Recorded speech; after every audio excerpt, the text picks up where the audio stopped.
Hello, I'm Claire Dwyer and I'm joined today by Andy Harrison, Senior Manager for Vulnerable Customers at Fidelity International. Today we'll be exploring the FCA guidance on treating vulnerable customers fairly. Andy, great to see you. Hi, good to see you. How does the FCA go about defining the term vulnerable customer? That's a good question. The vulnerable customer definition is really broad. The FCA defines vulnerable customer as someone who, due to their personal circumstances, is especially susceptible to detriment, particularly when a firm's not acting with appropriate levels of care. And how might this impact on the way somebody who is classified as vulnerable engage with financial services providers? Yeah, I think the definition splits quite nicely into two neat parts. So the first part of it's really broad. It's sort of suggesting that anyone can be vulnerable. Any of us will be going through things at some point in our life that could make us susceptible to that detriment. And that detriment is going to typically be us not being able to complete the actions that are required of us to follow through a process or to achieve an outcome. Or it might be about limited capacity to make decisions in our own best interests. But the second part of the definition is particularly important because it seems rather obvious to think that if a firm's not acting with appropriate levels of care, that that's going to be a problem for people. And often people think of that being errors, but actually it's not really about errors. If you make an error, you're going to affect a customer one way or another, and that will usually end up down a complaint route. But it's more about the processes that are designed maybe for 99% of customers, and they sail through that process. It's very operationally efficient and effective. But for some customers, that 1%, maybe even less, is almost impossible. And a fairly typical example of that would be something like an identification and verification checks.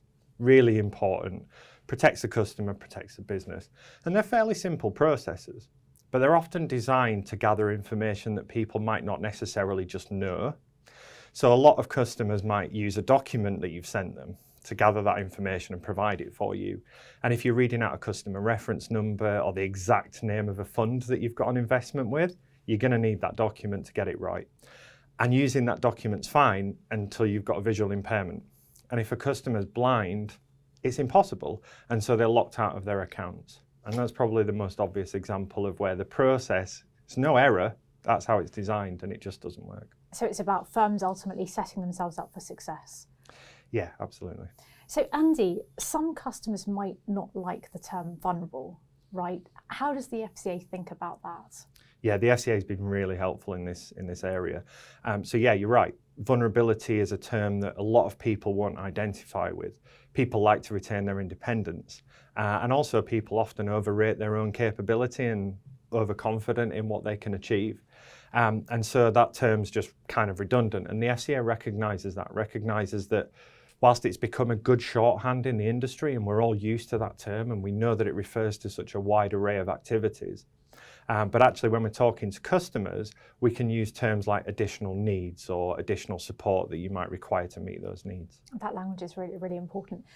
In practical terms, what does this guidance mean for the industry? And it's a huge question, but how can participants start thinking about it?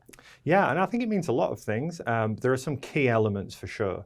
I think communication and raising awareness throughout a firm, and that's not just for people who are directly interacting with customers, but you need to raise that awareness throughout the business, and particularly at senior levels where you're going to need support for initiatives and they're going to need to understand the importance. And I think for a lot of businesses whose purpose is around delivering better for customers, whose has customers at the heart of their business, they're going to find that a lot easier to articulate why supporting customers in particular difficulties is really important to them. And with that comes training. So when there are roles that interact directly with customers, giving people additional training so that they can provide support to those customers is going to be crucial. And with that, you need to have an escalation process. So I think for most people who are going to interact with customers, they're going to be trying to get through these processes that are designed to be operationally efficient, and you need to get end-to-end straight through processing.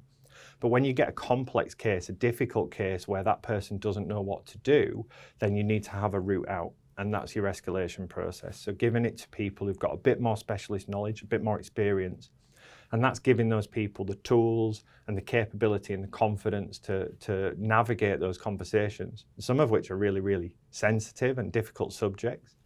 And so training really important, and escalation. And then data. So being able to record information that's disclosed to you by your customers And that's important so they don't have to repeat themselves telling you the same thing each time they call and in order to get the same service.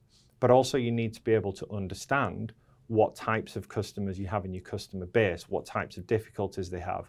And that will allow you to develop more products and services that will support where you've got critical mass. So you see a lot of firms have developed things like bereavement hubs and bereavement teams because we've known for a while that we have a critical mass of people dealing with bereavement, and there are specific skills that attach to that around legal processes and beneficiaries and wills and estates and probate. So you can create a specialism around that and you can make it operationally efficient because the volume's there. But actually there might be other types of customers where you've got volume and you don't know at the minute. So we know if you're a pension firm, you're going to be dealing with an older range of customers who are coming towards retirement. You are more likely to come across people living with dementia.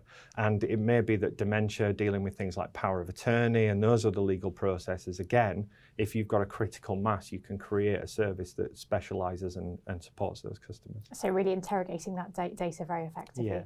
And Andy, what sort of things might we see in future from regulators on this topic? Yeah, and that's a great question. So we know the FCA is going to do an evaluation of firms' response to the guidance from 23 onwards. We know they're also going to be talking about this in supervision right now. So there's going to be a vulnerability lens to almost everything that the regulator does from here on in. So any firms that are having supervisory conversations with the FCA can expect to be asked for an impact assessment of how whatever it is they're talking about might affect vulnerable customer groups. If you're doing thematic reviews and your internal monitoring, the sooner you can understand the impact that has on vulnerable groups, then the better you're going to be equipped for those conversations. And then there's the consumer duty. So that's going to strengthen some of these requirements, which are currently sat in guidance that supports the rules of the principles and the product rules. But actually, I think we're going to see a strengthening of that based on the current consultation. We're going to see some stuff around product. So how we test products, market research, making sure we include vulnerable groups within our research and our testing. And then probably around communications and how we test comprehension of communications, whether customers can understand what we're asking them to do when we communicate. Andy, really important topic and lots to think about there. Thanks so much. Thank you. Thank you.